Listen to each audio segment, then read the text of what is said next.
Network security and cryptography के module 2 में हम कुछ और नेटवर्क सिक्योरिटी के टर्म्स का एनालिसिस करेंगे और देखेंगे कि नेटवर्क सिक्योरिटी एंड क्रिप्टोग्राफी किस तरह से आगे बढ़ती है। तो आइए स्टार्ट करते हैं नेटवर्क सिक्योरिटी एंड क्रिप्टोग्राफी।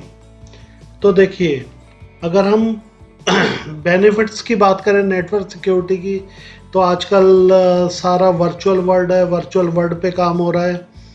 तो उसके अंदर देखिए नेटवर्क सिक्योरिटी की बहुत ज़्यादा ज़रूरत पड़ती है। आपके मोबाइल को, आपके डेस्कटॉप को, आपके लैपटॉप को, आपके नेटवर्क को सिक्योर करने के लिए, वाईफाई को सिक्योर करने के लिए नेटवर्क सिक्योरिटी की ज़रूरत पड़ती है। इसके लिए different application, hardware, software develop किए जाते हैं जिससे कि जो भी कस्टमर हैं या फिर कंज्यूमर हैं वो उनको यूटिलाइज कर सकें।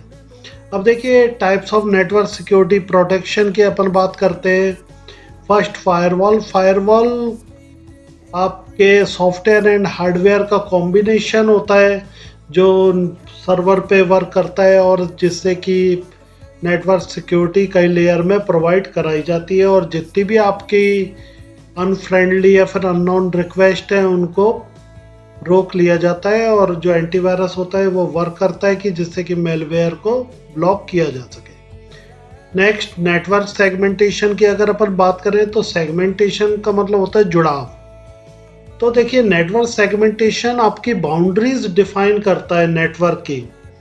आप किस तरह के ऑर्गेनाइजेशन के लिए नेटवर्क सेगमेंटेशन काम में ले रहे हैं, उनकी जो भी लिमिटेशंस होगी, जो भी बाउंड्री होंगी, कॉमन फंक्शन होंगे, रिस्क होंगी, या फिर किस तरह के उसके अंदर ऑर्गेनाइजेशन का बिहेवियर है उस पर वर्कआउट किया जाता है। तो देखिए नेटवर्क एडमिनिस्ट्रेशन में जो भी इंटरनल बाउंड्रीज होती है, एक्सटर्नल बाउंड्रीज होती हैं, उनकी security and access control mechanism पे वर्कआउट किया जाता है। अब अपन बात करते हैं कि एसेस कंट्रोल क्या होता है। तो देखिए एसेस कंट्रोल का मतलब होता है जो भी पर्सन्स हैं, एम्प्लॉयज़ हैं, डिफरेंट लेवल ऑफ एम्प्लॉयज़ है, लाइक मैनेजर है, सीईओ है, डायरेक्टर है, स्टॉक होल्डर्स हैं, तो उनके को देखिए डिफरेंट लेवल की परमिशन प्रोवाइड करना और जो भी उनके केवल ऑफिशियल असेस है उसके ऊपर वर्क करना जिससे कि किसी भी तरह का वायरस बॉम्ब या फिर थ्रेड अटैक नहीं हो सके। इसके लिए देखिए identity and access management product काम में लिए जाते हैं जो role based access control policies के थ्रू वर्कआउट करते हैं और जो भी किसी भी ऑर्गेनाइजेशन है, फिर कॉरपोरेट या फिर गवर्नमेंट जो भी वर्चुअल वर्ल्ड में वर्कआउट कर रहे हैं उनके लिए असेस कंट्रोल मैकेनिज्म तैयार करते हैं।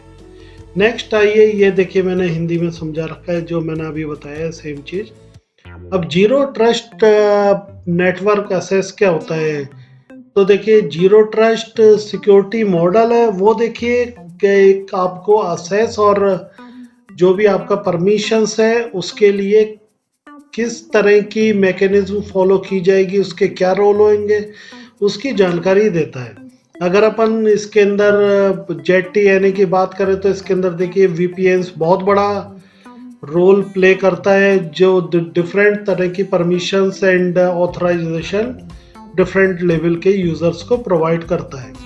इसको देखिए सॉफ्टवेयर डिफाइंड पैरामीटर्स भी कहा जाता है जिससे कि जो भी आप नेटवर्किंग के लिए सॉफ्टवेयर काम में ले रहे हो, लिनक्स, यूनिक्स, विंडो सर्वर या फिर अदर सॉफ्टवेयर काम में ले रहे हो तो उसके अंदर ऑर्गेनाइजेशन की जो भी आपके रिक्वायरमेंट होती है उसके अकॉर्डिंग यूजर्स डिफाइन किए जाते हैं और उनको particular user name and password and कई जगह आजकल बायोमेट्रिक सिस्टम के थ्रू भी उनका वेरिफिकेशन किया जाता है।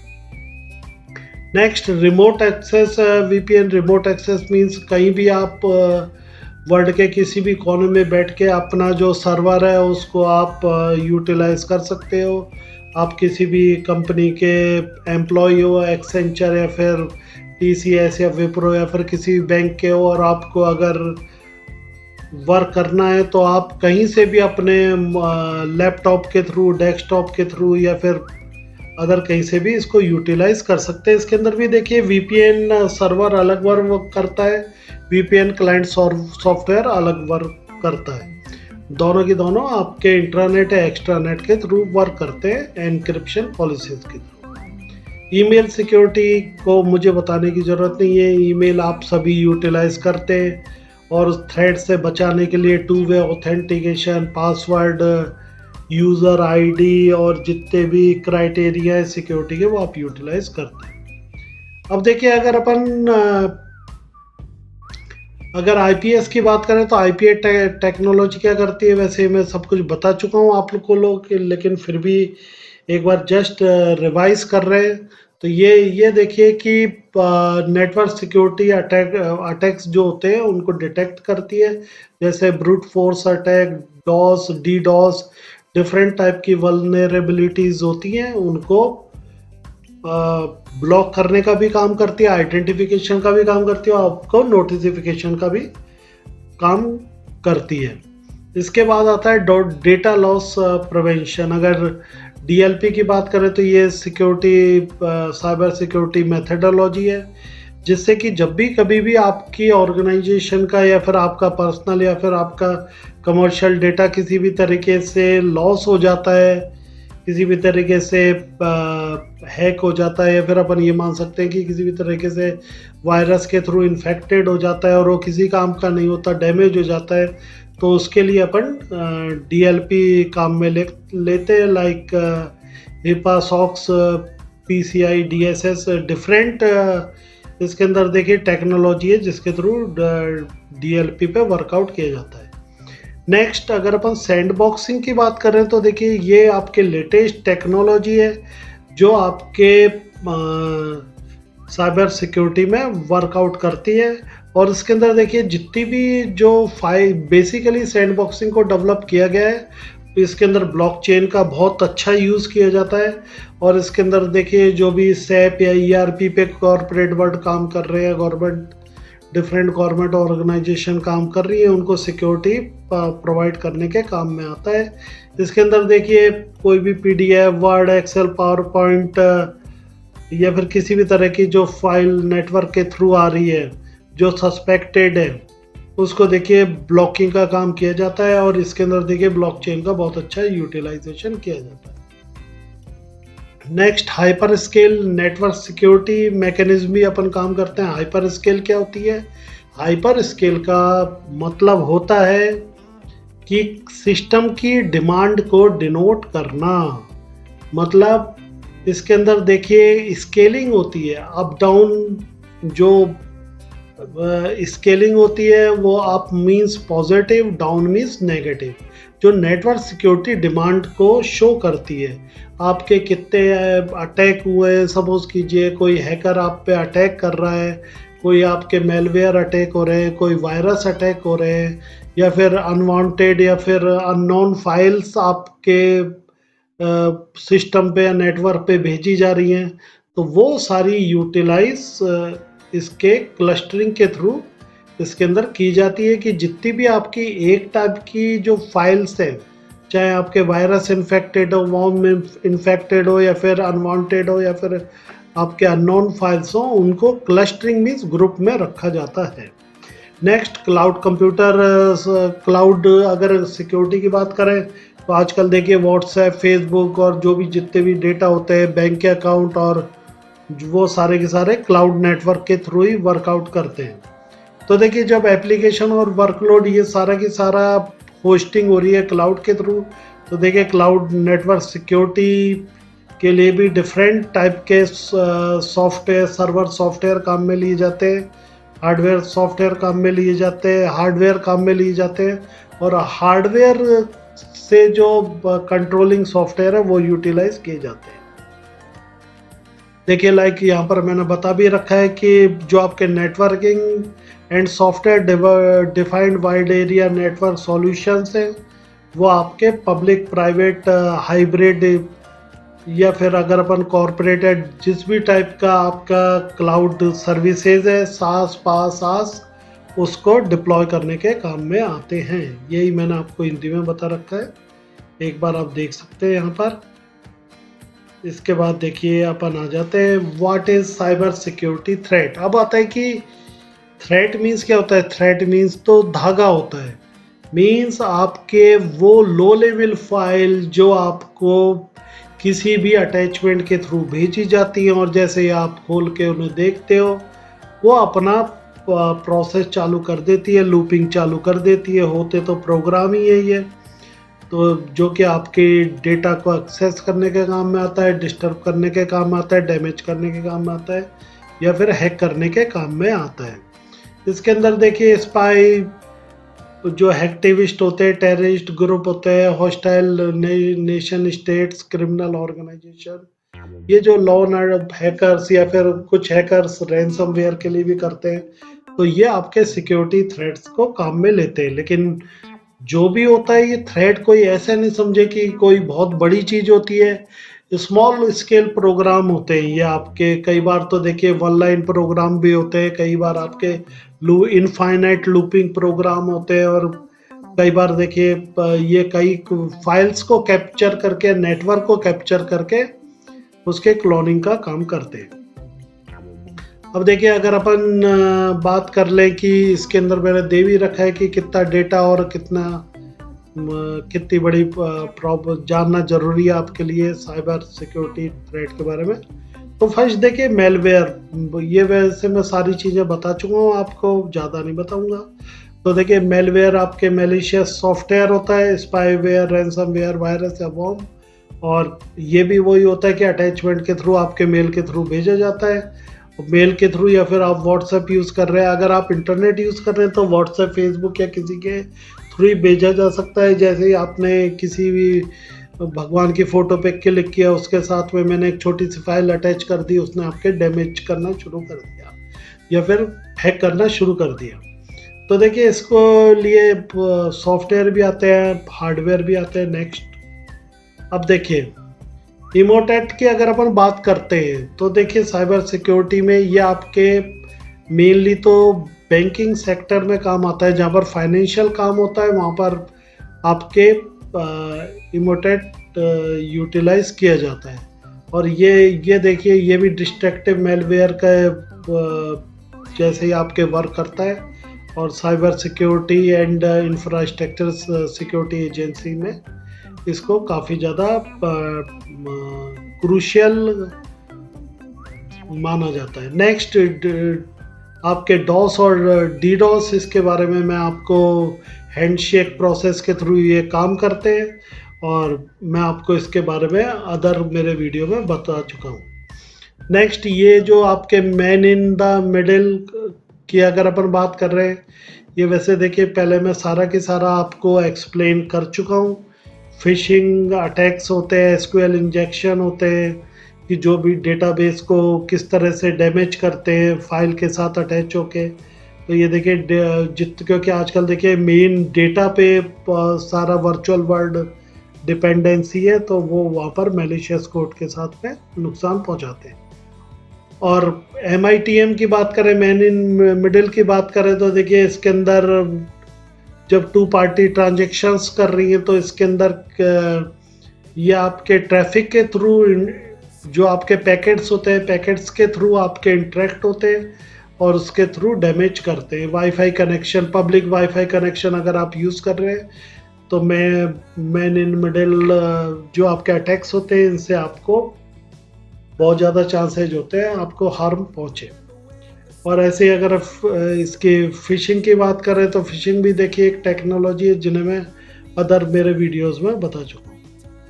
Next part password attack, means password attack की बात का अगर अपन करते हैं तो इसके अंदर भी देखिए कई एल्गोस काम में ली जाती है, कई टूल्स काम में लिए जाते हैं जिन्हें डिफरेंट ऑपरेटिंग सिस्टम पे के थ्रू ब्लैक आर्क, पैरट और डिफरेंट अपना ऑपरेटिंग सिस्टम के थ्रू इसको पासवर्ड, किसी का भी पासवर्ड हैक किया जा सकता है, उसको कॉपी करके यूटिलाइज किया जा सकता है। इस टाइप के जितने भी अटैक होते हैं वो पासवर्ड अटैक कहलाते हैं।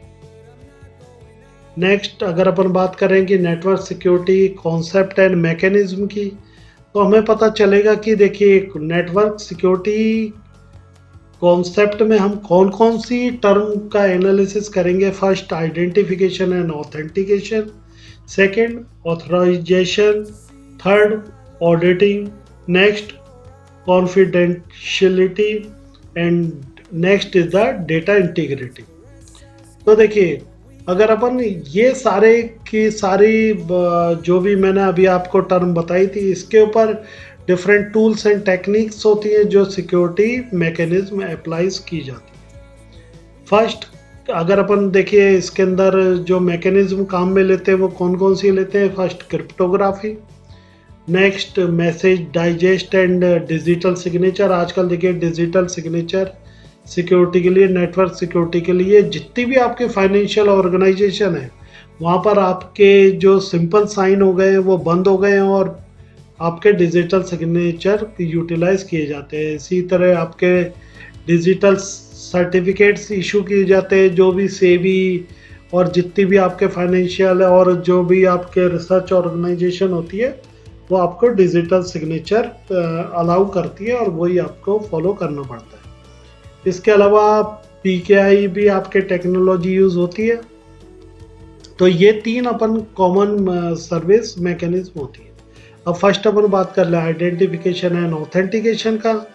तो आइडेंटिफाई करना ऑथेंटिक पर्सन को या फिर ऑथेंटिक सिस्टम को, कि जिसके थ्रू जो सेंडर है या फिर रिसीवर है वो आपके जो भी आपके प्रॉपर पर्सन है वो यूटिलाइज करे, प्रॉपर सिस्टम ही यूटिलाइज करे।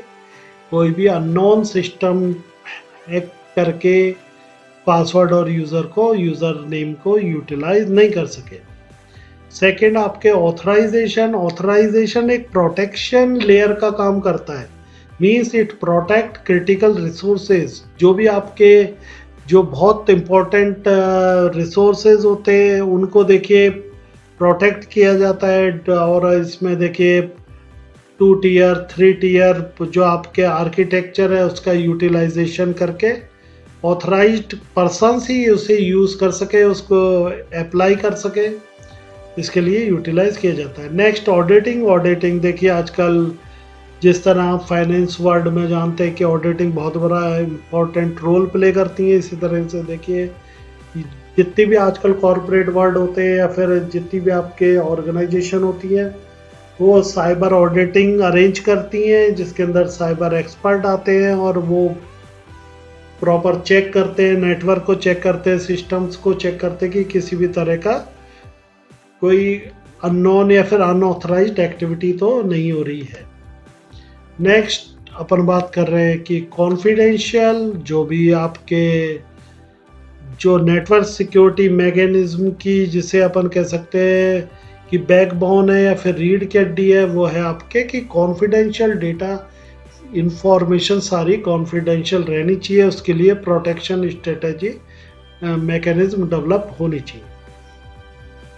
नेक्स्ट, डेटा इंटीग्रिटी मीन्स कि जो भी डेटा है वो ओरिजिनल फॉर्म में रहे, उसके अंदर किसी भी तरह का अदर फाइल आके अटैच नहीं हो जिससे कि प्रॉब्लम नहीं हो, किसी भी तरह का डैमेज नहीं हो। नेक्स्ट, क्रिप्टोग्राफी कॉन्सेप्ट का मतलब होता है कि इसके अंदर ये भी जानकारी रखी जाती है कि जो भी यूज़र ले रहा है उसकी जियोग्राफिक लोकेशन क्या है। अगर मैं बैंक का मैनेजर हूँ या फिर TCS में वर्क कर रहा हूँ और मैंने अपने रिकॉर्ड में दिए कि मैं अहमदाबाद में के थ्रू वर्क करूँगा 5 दिन और मेरी जियोग्राफिक लोकेशन या क्रिप्टोग्राफी लोकेशन अगर किसी और सिटी आ रही है तो उसे भी वो डिनोट करके रखते हैं। नेक्स्ट, प्रोटोकॉल्स यूटिलाइज किए जाते हैं। देखिए ये आपके जो प्रोटोकॉल्स होते हैं cryptographic protocols, transport layer security protocol और सिक्योर सॉकेट लेयर प्रोटोकॉल, जिनके बारे में अपन बाद में बात करेंगे। अब देखिए ये हिंदी में मैंने बता दिया था। अब टाइप्स ऑफ सिक्योरिटी मैकेनिज्म, जैसे मैंने आपको 2-3 टाइप की सिक्योरिटी मैकेनिज्म बताई थी, उनको बताता हूँ और उनकी प्रोटोकॉल लेयर्स को थोड़ा सा अपन बात करते हैं। तो देखिए types of network security mechanism की बात कर रहे हैं। तो देखिए encipherment, access control, notarization, data integrity, authentication exchange, bit stuffing, digital signature क्या होता है, आइए स्टार्ट करते हैं। बस देखिए, अगर अपन जो भी अपन जानते हैं कि जो भी टेक्स्ट होता है नेटवर्क सिक्योरिटी के, फर्स्ट अपन ने क्या सीखा कि जो भी सिंपल टेक्स्ट होगा, जब सेंडर उसे भेजेगा तो उस पर एल्गोज फॉलो होंगी, उस पर ब्लॉकचेन मैकेनिज्म फॉलो हो सकती है जो आजकल हो रही है, और वो क्या होता है कि आपके एनक्रिप्टेड फॉर्म में चला जाता है, मीन्स सिफर टेक्स्ट बन जाता है, और वापस जब वो रिसीवर को मिलता है तो वापस सेम मैकेनिज्म के थ्रू उसे डिकोड कर दिया जाता है, एनकोडिंग डिकोडिंग काम करती है। तो देखिए, ये सिक्योरिटी मैकेनिज्म जो डील करती है, जैसे कि जो भी डेटा होता है, जो ओरिजिनल डेटा होता है, ओरिजिनल इंफॉर्मेशन होती है, वो हाइड हो जाती है एंड कवर हो जाती है, और जो भी आपके मैथमेटिकल कैलकुलेशंस होती हैं, जैसे मैंने बताया कि आजकल देखिए मैथमेटिकल कैलकुलेशन के अलावा जो आपके ब्लॉकचेन मैकेनिज्म है वो भी यूटिलाइज आती है। नेक्स्ट कुछ वीडियो में मैं आपको ब्लॉकचेन के बारे में भी समझाऊंगा। तो देखिए, टू फेमस इसके अंदर टेक्निक्स हैं। First cryptography, second encipherment. अगर अपन बात करें कि इन दोनों में अंतर क्या होता है, तो देखिए, क्रिप्टोग्राफी एक बहुत वाइड टर्म है, ठीक है, जिसके अंदर क्रिप्टोग्राफी में ही आपके ब्लॉकचेन मैकेनिज्म आती है। इसके अंदर ही देखिए वाइड रेंज मैकेनिज्म आती है, कई तरह की मैकेनिज्म आती है, जिसका एक पार्ट एनसिफरमेंट होता है, जिसके अंदर डिफरेंट टाइप के एल्गोज यूज की जाती हैं for data changing and hiding. अब देखिए, एसेस कंट्रोल मैकेनिज्म, जिसके अंदर पासवर्ड यूज ले रहे हो, फायरवॉल यूज ले रहे हो, आप अपने जो भी फ़ोन पे पेटीएम यूज़ करते हो उसके अंदर पिन नंबर यूज़ में लेते हो, वो डेटा सिक्योरिटी के लिए यूटिलाइज की जाती है। नेक्स्ट, नोटराइजेशंस की अगर अपन बात करें तो थर्ड पार्टी मीन्स मीडिएटर। तो देखिए, इसके अंदर क्या होता है कि जो आपके ये सिक्योरिटी मैकेनिज्म कहती है कि जो आपके ट्रस्टेड थर्ड पार्टी होता है, जैसे कि अगर मैं स्विगी को पे कर रहा हूँ पेटीएम के थ्रू, तो देखिए थर्ड पार्टी कम्युनिकेशन चल रहा है वहाँ पर, नोटराइजेशन सिक्योरिटी के लिए यूटिलाइज आएगा, जो कि सेंडर और रिसीवर के लिए किसी भी तरह के कॉन्फ्लिक्ट को, या फिर किसी भी तरह की जो नेटवर्क लूज पोल है, या फिर अगर अपन कि इसकी बात करें कि किसी भी तरह के अगर नेटवर्क की कमी है तो उसको दूर करता है। Next, data integrity. देखिए, इंटीग्रिटी जैसे मैंने बताया कि अगर मैंने फ्लिपकार्ट से एक टी शर्ट खरीदी और उसका पेमेंट पेटीएम के थ्रू किया, तो data integrity means sender, receiver, या फिर जो आपके कस्टमर पोर्टल है, और जो भी आपके प्रोडक्ट बना रहा है, या फिर कंपनी जो ऑर्गेनाइजेशन है किसी भी तरह की, अगर मैं शर्ट खरीद रहा हूँ तो गारमेंट ऑर्गेनाइजेशन है, तो उनका जो भी है इंटीग्रिटी फॉर्म में होना चाहिए और सिक्योर होना चाहिए। Next, authentication exchange means deal, security mechanism deal, कि किस तरह से डीलिंग की जाएगी। जैसे आप व्हाट्सएप पे देखते हो 128 बिट एंड सिक्योर मैकेनिज्म, मतलब कि आपका जो डेटा होता है वो क्या होता है, एंड पार्टी सिक्योरिटी प्रोवाइड करता है। तो ये इसके अंदर देखिए टीसीपी आईपी लेयर का यूज़ किया जाता है, और हैंड शेकिंग मैकेनिज्म के थ्रू वर्क किया जाता है। फिर नेक्स्ट आता है बिट स्टफिंग। बिट स्टफिंग की बात का मतलब होता है कि जब उसे ट्रांसमिट किया जा रहा है, तो ये भी देखिए एल्गोज ही काम में लेती है कि इसके अंदर कुछ एक्स्ट्रा बिट डेटा या फिर इंफॉर्मेशन में ऐड कर दी जाती है। सिक्योरिटी, जो नेटवर्क सिक्योरिटीज एल्गोज हैं, उनका पार्ट है, जिससे कि जो डेटा है वो आपका फुल सिक्योर रहे। Next, digital signature. आजकल देखिए, मैंने आपको बता भी दिया है कि जितना भी आपके कॉरपोरेट वर्ल्ड है उसके अंदर डिजिटल जो आपके हैंडमेड सिग्नेचर है वो बंद हो गए हैं, और डिजिटल सिग्नेचर यूटिलाइज किए जाते हैं, जो आपके इलेक्ट्रॉनिक सिग्नेचर होते हैं। और इसके अंदर आपके देखिए पैन कार्ड, आधार कार्ड और कई चीज़ें इसके अंदर, फोटोज़ और जितनी भी इंफॉर्मेशन है, इसकी पूरी मैकेनिज्म होती है जिसके थ्रू आपको ये अलॉट किया जाता है। और आपको डिजिटल सिग्नेचर यूटिलाइज करना पड़ता है सॉफ्टवेयर के थ्रू किसी भी तरह के कॉरपोरेट प्रोसेस के लिए।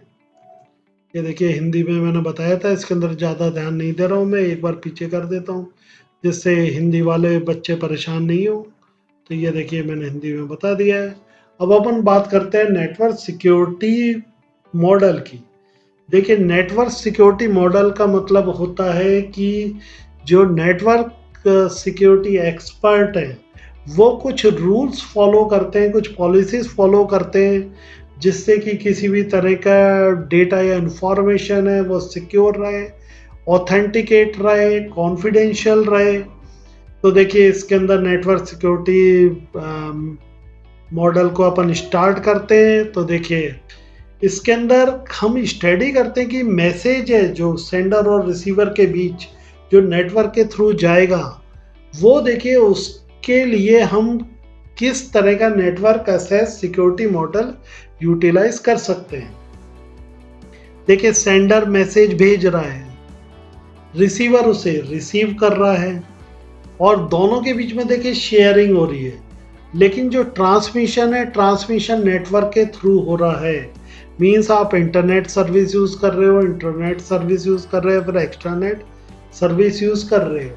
तो वहाँ पर देखिए नेटवर्क सिक्योरिटी मॉडल कहता है कि वहाँ पर कुछ लॉजिकल पॉलिसीज फॉलो की जाएंगी, कोई एक रूट डिफाइन किया जाएगा, सिक्योर रूट डिफाइन किया जाएगा जिसके थ्रू कम्युनिकेशन रहे और जो सेंडर रिसीवर है उसके अंदर टाइम डिले नहीं हो, और एक वो आपके फुल प्रोफेशनल मोड में, जैसे आप कोई भी मेल भेजते हैं या फिर मेल अगर मैंने किसी भी एग्ज़ाम का फॉर्म भरा है तो मेरे पास में कंफर्मेशन मेल आ जाती है, मेरे पास में अगर मैं सेलेक्ट हो गया हूँ डॉक्यूमेंट वेरिफिकेशन हो जाता है, मेरा अपॉइंटमेंट लेटर आ जाता है। तो इसके अलावा देखिए अगर आप टैक्स भरते हैं तो वो सारी इंफॉर्मेशन तो देखिए लॉजिकल रूट के थ्रू वो फॉलो की जाती है। और देखिए नेटवर्क सिक्योरिटी मॉडल में 3 कंपोनेंट होते हैं जो बेस होते हैं नेटवर्क सिक्योरिटी मॉडल के, वो 3 कंपोनेंट हैं। फर्स्ट कौन कौन से कंपोनेंट है यहाँ पर आप देख सकते हैं।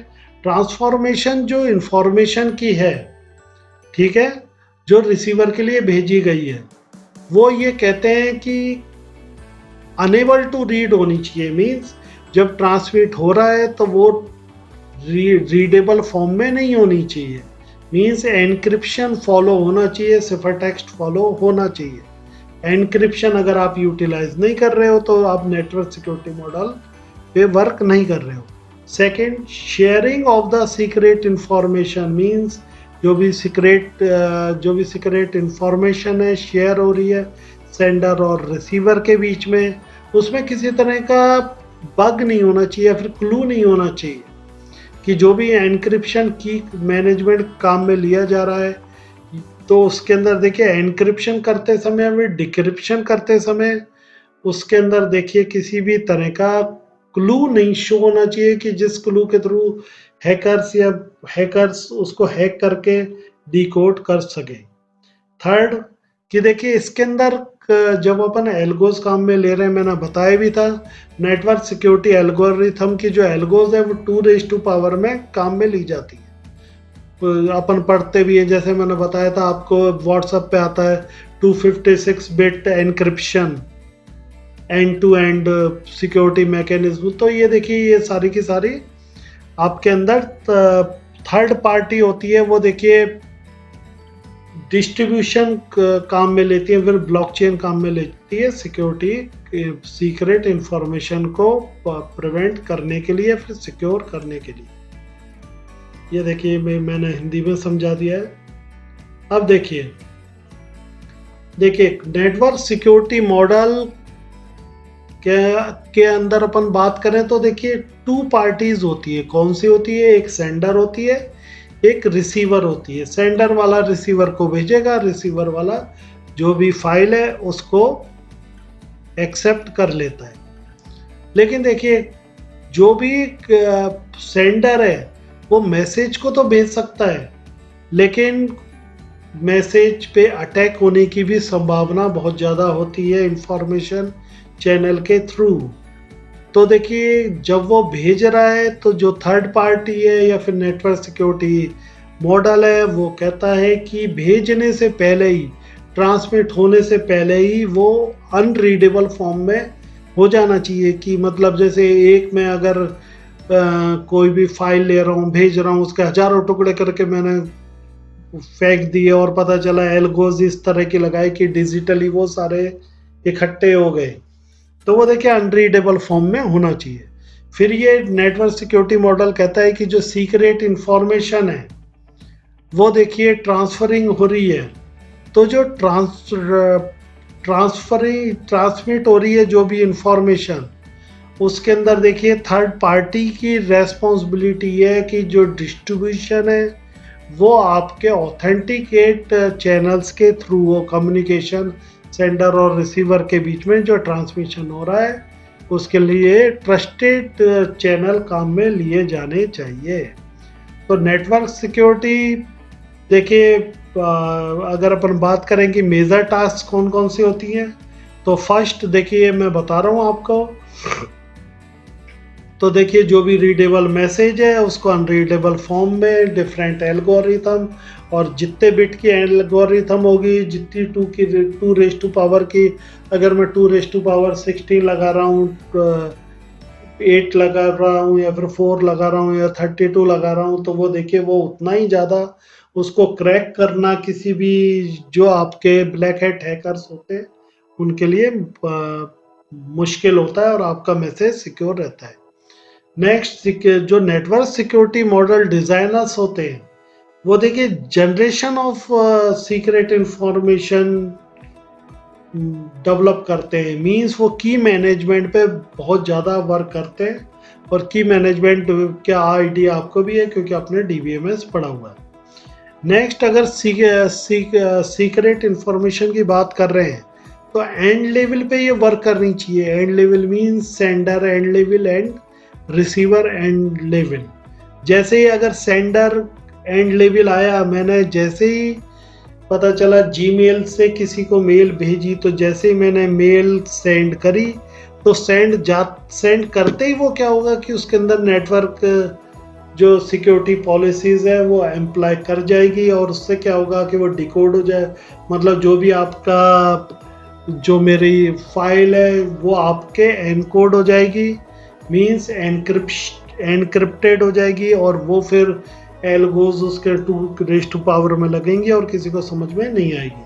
और बाद में जैसे ही आपके रिसीवर को जाएगा उसके अंदर देखिए within part of second में, millisecond, microsecond, nanosecond, picosecond में उसके पास पहुंच भी जाएगी, और बाद में वही एल्गोज के थ्रू वहां पर डिकोड होके रीडेबल फॉर्म में पहुंच जाएगी।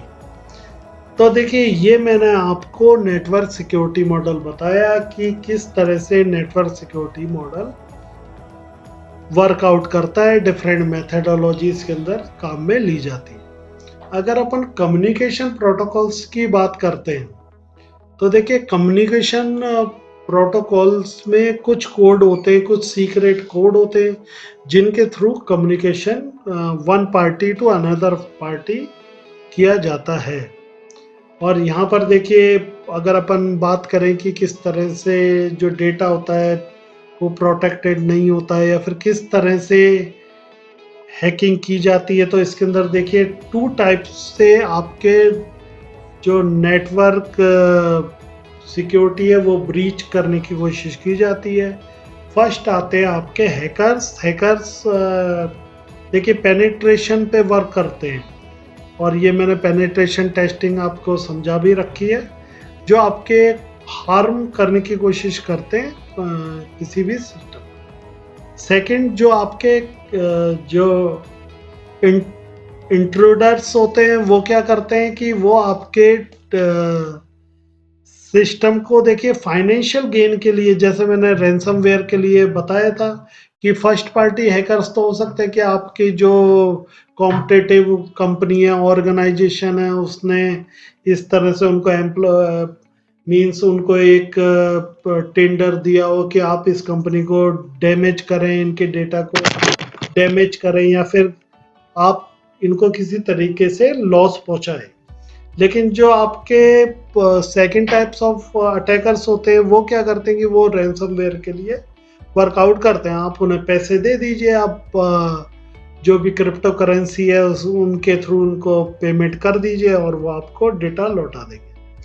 तो देखिए ये मैंने आपको कुछ बताया था, और टू टाइप्स की इसमें रिस्क काम में आती है नेटवर्क सिक्योरिटी मॉडल में। फर्स्ट इंफॉर्मेशन थ्रेट, वो आप समझ ही गए होंगे कि जो भी इंफॉर्मेशन है उसके अंदर अगर अनऑथराइज्ड वे में अगर वो ट्रांसमिट होती है तो नुकसान हो सकता है। सेकंड सर्विस थ्रेट, कि आपके जो सर्विस मैकेनिज्म है, नेटवर्क सर्विस मैकेनिज्म है, उसके उसके अंदर भी आपके अटैक किया जा सकता है। तो ये मैंने आपको नेटवर्क मॉडल के बारे में विस्तार से मीन्स बताया था। और मेन जो कॉन्सेप्ट होता है, देखिए लॉगिन आईडी पासवर्ड, ये टू वे थे आपके गेटवे के थ्रू सिक्योरिटी प्रोवाइडिंग के लिए, कि आप लॉगिन स्ट्रॉन्ग रखें, लॉगिन आईडी सिंपल नहीं होनी चाहिए, पासवर्ड आपका डेट ऑफ बर्थ और इस तरह के, या फिर आपके किसी के भी आपने पापा का नाम रख दिया, मम्मी का नाम रख दिया, इस तरह के नहीं होने चाहिए। थर्ड, आपके टू वे ऑथेंटिकेशन ऑन होना चाहिए। और अगर आप कॉर्पोरेट वर्ल्ड में काम कर रहे हैं तो आपके लिए ज़रूरी है कि आप बायोमेट्रिक यूज़ कर सकते हैं, थंब इम्प्रेशन, फिंगर इम्प्रेशन, या फिर फेस इम्प्रेशन, या फिर आप जो रेटिना इम्प्रेशन होता है ऑथेंटिकेशन के लिए यूटिलाइज कर सकते हैं। तो यहाँ पर अपना खत्म होता है नेटवर्क सिक्योरिटी मॉडल। अब देखिए क्रिप्टोग्राफी के बारे में, तो ये भी टॉपिक था कि क्रिप्टोग्राफी क्या होती है।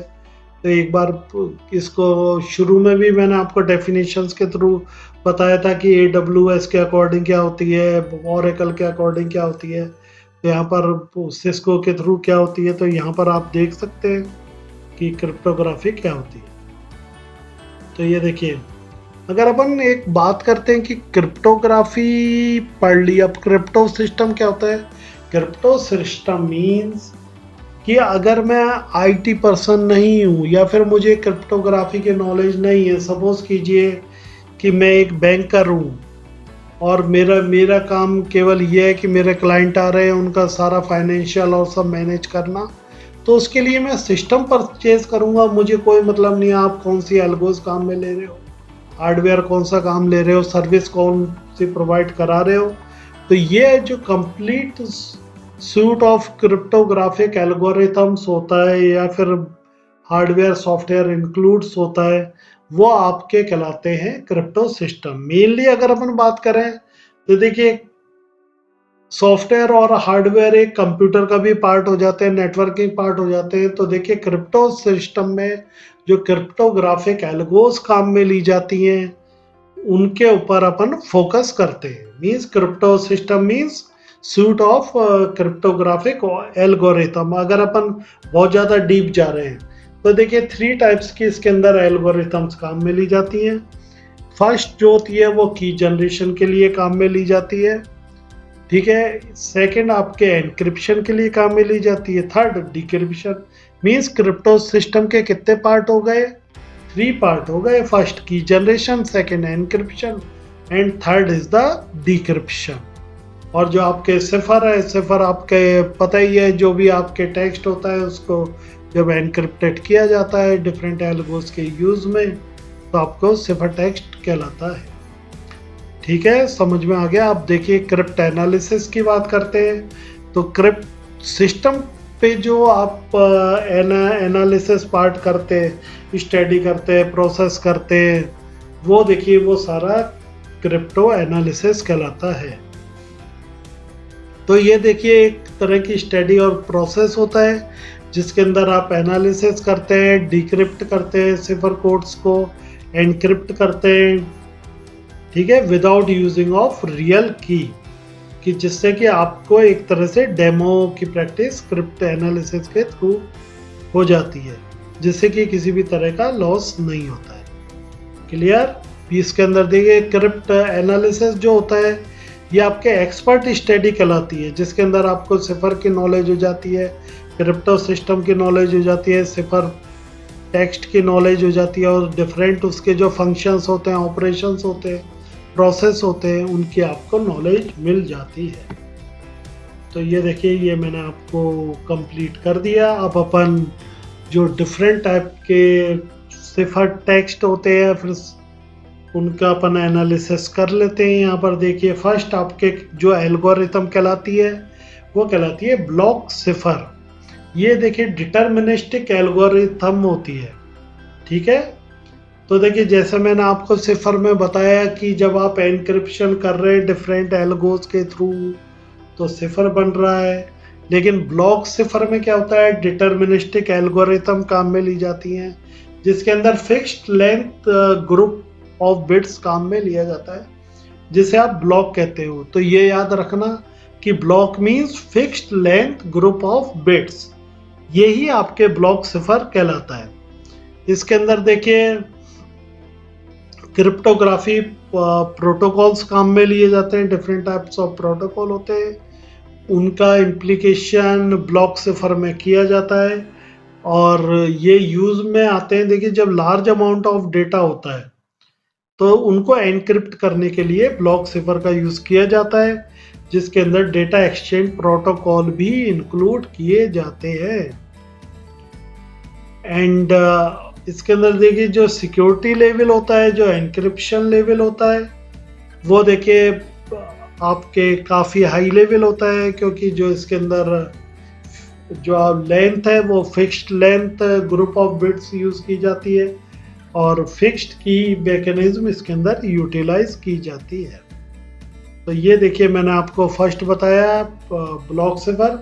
इसके अंदर देखिए कुछ अपन टेक्निक यूज कर सकते हैं जो इसके बिल्डिंग ब्लॉक होते हैं, जैसे universal hash function, hash algorithm, pseudo random number generator. ये आपके कुछ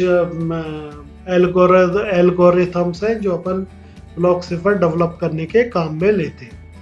अब अगर अपन स्ट्रीम की बात करें तो देखिए सिमेट्री, इसके अंदर जो की मैकेनिज्म है उसके अंदर सिमेट्री काम में ली जाएगी।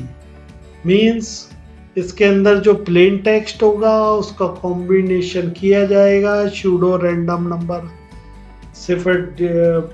सिफर के साथ में, और इसको मिक्स कर दिया जाता है, कंबाइन कर दिया जाता है स्ट्रीम सिफर में। तो देखिए इस स्ट्रीम सिफर में जो भी प्लेन टेक्स्ट होता है उसको एनक्रिप्टेड किया जाता है। उसके बाद में क्या, उसके अंदर जो कॉरेस्पॉन्डिंग डिजिट होती है की स्ट्रीम की, उसको देखिए सिफर टेक्स्ट स्ट्रीम के साथ मिक्स कर दिया जाता है। और एनक्रिप्शन में क्या होता है कि उनकी दोनों की स्टेट होती है वो एक दूसरे पे डिपेंड करती है। और इसके अंदर देखिए जो एक्सक्लूसिव और जो आपके ऑपरेशंस है उनको इंक्लूड किया जाता है सिक्योरिटी पर्पस के लिए। नेक्स्ट अपन पढ़ेंगे स्टेगनोग्राफी क्या होता है। तो देखिए ये आपके क्या होता है बच्चों, ये भी आपके नेटवर्क सिक्योरिटी में काम लिया जाता है। और इसके अंदर जो मैसेज होता है उसको देखिए इस तरह डेवलप किया जाता है कि इसको यूटिलाइज मेनली किया जाता है इमेज में, वीडियो में। और इसके अंदर देखिए जो स्टेगनोग्राफी है, ये जो वर्ड है वो आपके स्टेगनोग्राफिया से लिया गया था। Means mixture of audio, video, images, cartoon, जितनी भी फाइल हैं सबको आपको एनक्रिप्टेड किया जाता है और वो आपके इलेक्ट्रॉनिक फॉर्म में मिक्स करके आपको भेजा जाता है, ठीक है। तो ये मैंने आपको एक वो दी, एक स्टेगनोग्राफी के लास्ट में नॉलेज दी थी। Thank you.